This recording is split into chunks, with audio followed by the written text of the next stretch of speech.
பலர் இந்த மிளகாயை பற்றி கேட்டீங்க, என்ன மிளகாயை வச்ச நீ கதை காய்ச்சிட்டு பூத்துட்டாண்டு.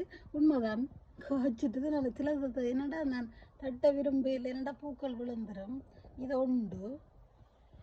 மற்றது இது என்னடா கொஞ்சம் பயத்தில் சாடிக்கையும் வச்சேன் நான். என்னடா இந்த சில பொருள் தாங்க முடியாது, அதுக்கு நிறைய காய்ச்சி பூத்து காய்ச்சிக்குது. இது ரெண்டாவது. மற்றது வந்து பெப்ரிக்கா கொஞ்சம் முதல் போட்டது முளைச்சி கிடந்தது, அதையும் இதுக்குள்ளே வச்சுருக்கிறேன்.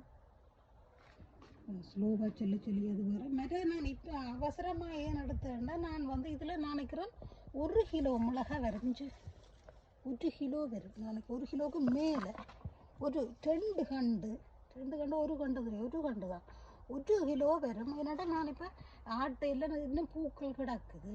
ஆனால் நான் இப்போ என்னடா இதில் எல்லாம் உங்களுக்கு நான் செஞ்சு பாருங்க, உங்களுக்கு ஆட்டுறஞ்சு இவ்வளோ புள்ளியாக கிடக்குது.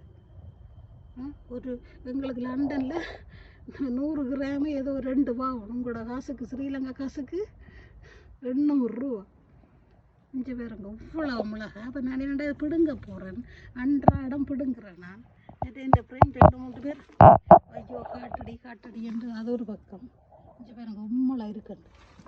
அப்போ நான் உங்களுக்கு அதை காட்டுவோம்ண்டு மற்றது எல்லா மிளகாயும் காட்டுறேன். சிலது காய்க்கல.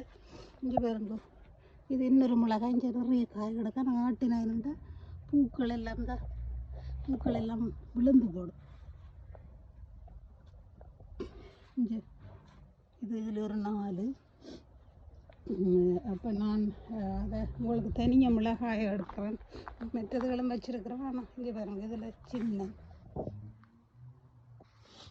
இங்கே பக்கத்தில் இப்படி வையும் ஏன்னாண்டா இது ஒரு நான் கண்டுபிடிச்சேனாண்டா அந்த சிலக்கு வந்தால் இதுக்கு கீழே இருப்பேன். சரி இஞ்சி பாருங்க, இஞ்சி காய்ச்சி கிடக்கு, ஆட்ட விரும்பலை நான். மற்றது பெப்ரிக்கா, இந்த முதல் தரம் பெப்ரிக்கா. இஞ்சி பாருங்க பெப்ரிக்கா நிறைய ஒரு 5 காய் கிடக்கு. இஞ்சி பாருங்க இது பெருசாக வந்துட்டு லண்டன் இல்லையா. அப்போ நான் எல்லா மிளகாயும் உங்களுக்கு ஒருக்கா காட்டுவோம். மிளகாய் வச்சேன் இவ்வளோ தான் மிளகாய். அப்போ நான் உங்களுக்கு இதில் மிளகாயம் இருக்க காட்டுவோம்ன்ட்டு எல்லோரும் கேட்டீங்க. அங்கேயும் மிளகாய் இருக்குது, நான் அதை காட்டையில் இவ்வளோ காணும் தானே. அப்போ இந்த மிளகாயை நீங்கள் பொட்டுக்கையும் வையுங்க. நிறைய மிளகாய் ஆர்கானிக் என்ன தான் போட்டு இங்கே வேறு